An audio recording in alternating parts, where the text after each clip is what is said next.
उसामा, एक बड़ा important point यहां पर है, वो ये कि WTO, वर्ल्ड ट्रेड जो आपका ऑर्डिनेंस ऑर्गेनाइजेशन, या इस वक्त हम कहेंगे कि WTO के तहत पाकिस्तान की जो बाउंड टैरिफ लाइन है, उसके तहत पाकिस्तान अपनी जो पाकिस्तान के अंदर इंपोर्ट्स होती हैं उसमें 98.6% तक टैरिफ लगा सकता है। एवरेज 60.8% बाउंड टैरिफ है, जिसके अगेंस्ट हम जो अप्लाइड है हमारा सिर्फ 10.3% है। पाकिस्तान जो एग्रीकल्चर हमारी इंपोर्ट्स हैं उसके ऊपर 96.2% तक लगा सकता है, लेकिन हमने लगाया है सिर्फ 13%। पाकिस्तान अपनी नॉन एग्रीकल्चर के ऊपर 55.2% तक टैरिफ बढ़ा सकता है, लेकिन हमने लगाया है सिर्फ 9.9%। तो इसके अगेंस्ट ये 29% जो टैरिफ पाकिस्तान का बढ़ाया गया, इसमें बात की जा रही है कि ये फ्लॉड्स हैं, इसमें ये नंबर्स जो हैं सही नहीं है, पाकिस्तान ने इतना टैरिफ लगाया ही नहीं है, लेकिन उसके खिलाफ जो है वो ज्यादा लग गया है। कहां तक आप समझते हैं ये सही है, और अगर ये सही है तो हम किस तरीके से, किन ग्राउंड्स के ऊपर हमें निगोशिएट करना चाहिए यूएस अथॉरिटीज से?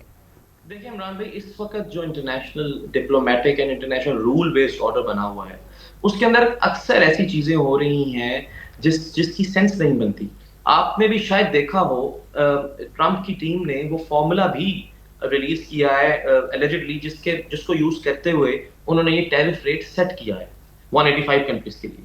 तो even that formula, economist agree करते हैं कि उस फॉर्मूला के अंदर कितने इश्यूज हैं जिसके थ्रू ये टैरिफ रेट बना है। तो आई वुड थिंक जो आपने बात की है हमारे बाउंड्री टैरिफ्स और हम बढ़ा सकते हैं, वो बिल्कुल उसके अंदर हमारे पास एक रूम होगा मैन्यूवर करने के। लेकिन दो चीजें हैं। पहली चीज ये जो पहले डिस्कशन हो रही थी, जब ये इंप्रूवमेंट्स होती हैं या जो अपॉर्चुनिटीज होती हैं, ये खासतौर पे इकोनॉमी के लिहाज से या इंडस्ट्री के लिहाज से ये पुश स्टार्ट नहीं होती। अभी भी लोगों के पास महंगी कॉटन खरीदी हुई पड़ी होगी, अभी भी लोगों ने अपने जो कॉन्ट्रैक्ट्स हैं वो फ्यूचर्स के अंदर बुक किए होते हैं। तो ये हमेशा एक लैग के साथ पॉलिसी होती है जो इंप्लीमेंट होती है। इसलिए एक कॉन्सेप्ट कहा जाता है ना कि आपकी जो इंस्टीट्यूशनल मेकअप है, कभी भी जब कोई अपॉर्चुनिटी आए तो आपका इंस्टीट्यूशनल मेकअप किस तरह का है, क्या ओरिएंटेशन है, क्या वो इंक्लूसिव है या एक्सपेक्टिव है। तो हमारी अनफॉर्चुनेटली वो एक्सपेक्टिव है, तो आई डोंट थिंक कि बहुत कुछ हो सकता है। दूसरे एंड पे दो चीजें हैं। पाकिस्तान में अपने एग्रीकल्चर की बात की, हम लगा सकते हैं, हम नहीं लगाते। नॉन एग्रीकल्चर की बात की, तो बात ये है कि अभी जो हालात चल रहे हैं क्लाइमेट के, और अब ये फिर होगा, जब हो जाएगा तब इसके ऊपर हम शो करेंगे, बट पहले कुछ नहीं होगा। अब जो आगे क्रॉप के ऊपर ड्राउट का एक क्या कहते हैं इम्कान है, 4-5 डिग्री मजीद पिछले साल से ज्यादा टेम्परेचर बढ़ने की अभी आ रही हैं, क्या कहते हैं प्रोजेक्शंस आ रही हैं। तो इसका क्रॉप पे जो असर होगा, आपको लगता है कि पाकिस्तान के पास इतना क्रॉप सरप्लस या हमारी क्रॉप इतनी अच्छी है? बिल्कुल नहीं है, बिल्कुल नहीं है, बिल्कुल नहीं है। अच्छा, दूसरी चीज, एक combination, it's a combination of tariff and non tariff barriers जो पाकिस्तान के ऊपर लगा है। मिसाल के तौर पे वो कहते हैं कि जनाब जो नॉन टैरिफ बैरियर्स है, अभी तक हम टैरिफ की बात कर रहे थे, तो नॉन टैरिफ बैरियर्स में पाकिस्तान के जो कस्टम रूल्स हैं उसके ऊपर अमेरिका जो है उसके खदशात हैं। फिर पाकिस्तान ने जो इंपोर्ट बैन किया एग्रीकल्चर उनका, और जाहिर है कि वो हमने अपने हक में किया था, क्योंकि वहां से कंटामिनेटेड GMO सीड्स पाकिस्तान में आए थे। सोयाबीन का वो जो कंटेनर हमने रोका था उसके ऊपर अमेरिका को एतराज। फिर उसके बाद वो ये कहते हैं कि जनाब प्रोक्योरमेंट जो है उसमें बायसनेस है, आप चाइनीज कंपनीज जो है उनको तरजीह देते हैं बिड्स के अंदर। फिर उसका ये कहना है कि आपके टैक्स डिस्क्रिमिनेशन है जिसकी वजह से जो है आपकी इकॉनमी सही नहीं चल रही। फिर डिजिटल और इंटेलेक्चुअल प्रॉपर्टी राइट्स के ऊपर भी उनके कंसर्न है। एंड अबव ऑल पाकिस्तान में internet shutdown, internet slow down, Facebook, X, Twitter, इन सब के ऊपर जो पाबंदियां लगी, ये वो भी इसकी वजूहात में शामिल हैं। तो हमारे यहाँ गवर्नेंस के भी इश्यूज हैं, सारे के सारे हम इकोनॉमी से रिलेटेड नहीं है, हमारे यहाँ गवर्नेंस के भी बहुत सारे मामलात हैं। उसामा, ये चीज डिस्कस करते हैं कि इकोनॉमी की बात खाली नंबर्स के अंदर नहीं होती, इकोनॉमी के अंदर गवर्नेंस भी आती है, पॉलिसी भी आती है। आप ये देखें कि IMF की टीम जो इस बार आई है उसने करप्शन की बात की है आपके महकमों के अंदर, उन्होंने रिफॉर्म्स की बात की है, तो वो इकोनॉमी से तो रिलेट नहीं करते अपैरेंटली, बट वो इकोनॉमी से रिलेट करते हैं। मैं आपको एक पॉइंट बताना चाह रहा था, जो अमेरिका की लिस्ट आपने बताई, इसमें से कुछ पॉइंट्स वैलिड है, ऑफ कोर्स सोवरेनिटी है हमारी, हम क्यों कंटामिनेटेड चीजें इधर आने दें, क्यों कोई ऐसी चीज इधर आए। एग्जैक्टली हमारी जो नेशनल जो बायोसेफ्टी रूल्स हैं हमें फॉलो करना है इनको। बट लेकिन फिर क्या हम जब इस तरह का कोई स्टेप लें, हम लोग अक्सर बड़े नेशनलिस्टिक हो गए, मैं खुद बहुत नेशनलिस्टिक हूँ, बात तो करते हैं, बट अगर ऐसा हो गया, टैरिफ लग गया, क्या हमने नई मार्केटें ढूंढनी, अमेरिका के ऊपर ही रहना, मल्टी वेक्टर फॉरेन पॉलिसी। मैं बार बार कहता हूं कि सेंट्रल एशियन मार्केट दुनिया का फ्यूचर सेंट्रल एशिया में है। मतलब ये बात पता नहीं क्यों नहीं समझ आती। तुर्कमानिस्तान, ताजिकिस्तान, अजरबैजान, इधर हम जाते हैं, वो थोड़े से राइस लेके आ गए, थोड़ा सा ऑयल। इसके साथ इंस्टीट्यूशनलाइज करने की जरूरत है, free trade agreements, PTS, custom union बनाने की जरूरत है, ताकि आप एक चीज के ऊपर डिपेंड ना करें। चाइना के साथ भी अभी तक हम फुली इंटीग्रेट नहीं कर सके। आपने सीपेक की बात की थी, the project has slow down. उसके अंदर मैं अभी पढ़ रहा था उसकी कैपेसिटी के ऊपर में, तो उसकी कैपेसिटी जो डिजाइन कैपेसिटी है हैंडल करने की कंटेनर्स की, वो तो हमारे अभी कराची के पोर्ट से भी कम है। तो इसने किस तरह का गेम चेंजर होना है? क्या हमने वो रेलवेज बनाई हैं? क्या हमने रेलवे गेजेस को यूनिफॉर्म किया चाइना के साथ? साउथ ईस्ट एशिया की मार्केट देखें, वियतनाम की एग्जांपल देखें, कंबोडिया की एग्जांपल देखें। ये जो मैन्युफैक्चरिंग है वो चाइना से निकल गई है क्योंकि वहां कॉस्ट बढ़ गई है। तो पाकिस्तान उसका सबसे बड़ा गढ़ हो सकता है, लेकिन manufacturing has moved of iPhone to India, not in Pakistan. So जब आप ऐसी बात करते हैं ना कि टक्कर लेने की या स्टांस लेने की, तो स्टांस लेना चाहिए, एब्सोल्युटली लेना चाहिए, लेकिन उसके साइड पे हमें फिर कंटिजेंसी प्लान भी होने चाहिए। ये नहीं कि बस आप स्टांस लेने and then you have nothing to do. तो और सर उसके लिए right man for the right job जो है वो हमारे पास होना चाहिए। एक इंतहाई अहम सवाल, शान सईद आप हमारे साथ मौजूद हैं? जी शान, बात यह है कि WTO के अंडर ये जो टैरिफ लाइंस थी इनके ऊपर पूरी दुनिया काम कर रही थी और हम भी इसके ऊपर कर रहे थे, और अब अमेरिका ने बाईपास किया है WTO रिजीम को। पॉइंट इज दिस कि क्या इस पूरे एपिसोड के बाद अमेरिका बायलैटरल ट्रेड में दुनिया के लिए क्या एक काबिले एतमाद ट्रेडिंग पार्टनर रहा है या नहीं? इमरान, जो ये टैरिफ अभी लगे हैं, इसके बाद जो है पूरी दुनिया में एक ट्रस्ट डेफिसिट आ गया है अमेरिका के साथ। और WTO से पहले एक ऑर्गेनाइजेशन थी जो थी GATT, general agreement on tariff and trade. और 1999 से पहले गैट जो थी बड़ी इफेक्टिव थी, क्योंकि कंट्रीज अपने इश्यूज लेके जाते थे गैट और वहां पर रिजॉल्व हो जाते थे।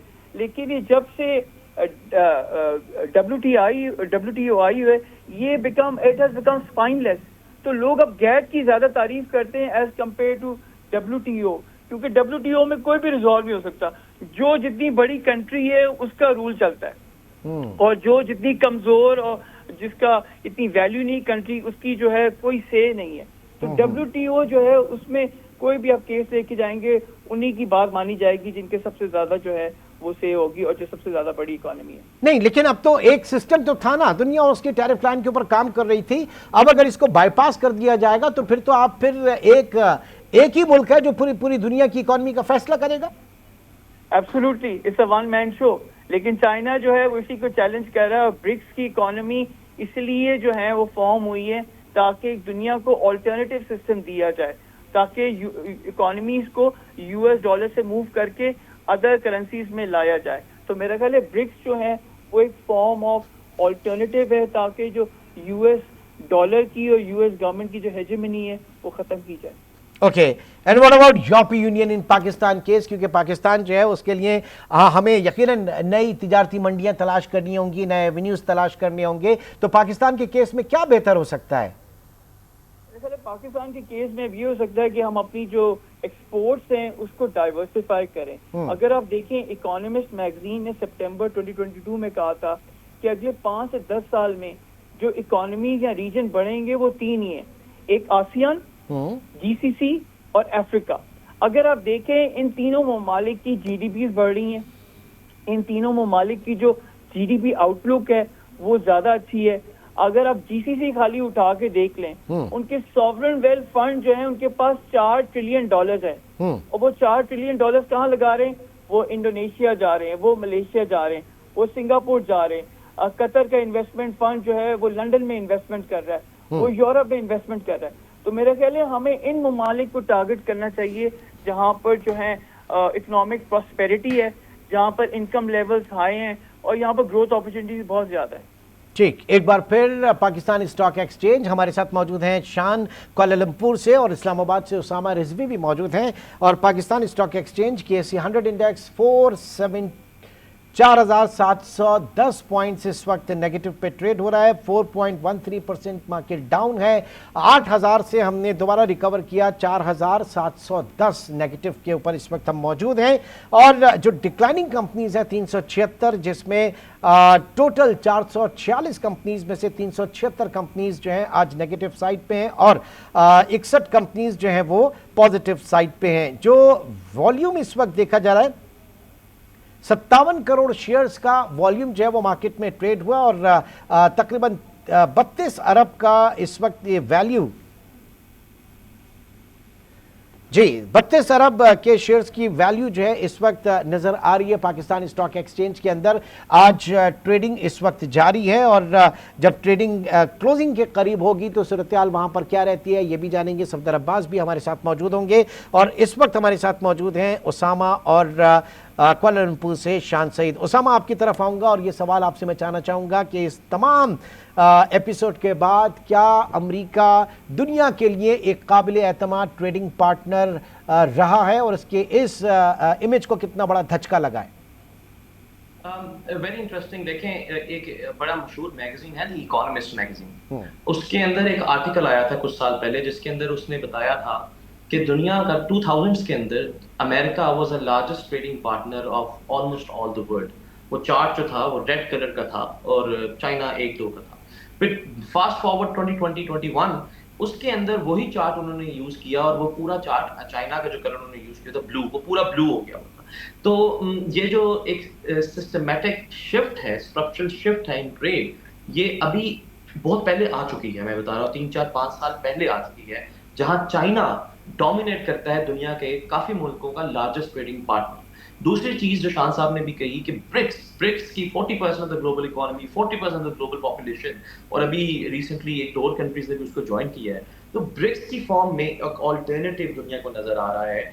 एंड डेफिनेटली ट्रंप ने जो स्टेप लिया है, इससे जो इंटरनेशनल रूल बेस्ड ऑर्डर जिसका सो कॉल्ड यूएस एक पूरा स्पीयर हेड करता था, उसका प्रोटेक्टर था, उस पर इम्पैक्ट आया है। And this is a golden chance for China to fill in the vacuum. देखिए, वैक्यूम में कुछ नहीं रह सकता और वो फिल इन कर भी रहा है। मजीद बैंक्स बन चुके हैं, AIIB की बात है, दूसरे बैंक्स हैं, एक्सिम बैंक है चाइना का, ICBC है जो चाइना और इसके अंदर है ब्रिक्स के अंदर। एक चीज फिर भी ऐसी है जो कि अभी भी यूएस के सपोर्ट में है, उसकी सबसे बड़ी सुपर पावर है, that is the king dollar. देखें, हम डी-डॉलराइजेशन की बात करते हैं। मैं हमेशा कहता हूं जब कोई बात करते हैं तो हम उसके पैरामीटर्स डिस्कस करें। तो डी-डॉलराइजेशन के पैरामीटर्स क्या हैं? One of the biggest parameters के दुनिया में सेंट्रल बैंक्स जो हैं उनकी रिजर्व करेंसीज कौन सी हैं? तो अगर आप दुनिया के सेंट्रल बैंक्स देखें और 5 रिजर्व करेंसीज देखें दुनिया में, तो 60% या 58% अब कम हो गया है, 57 हो गया होगा।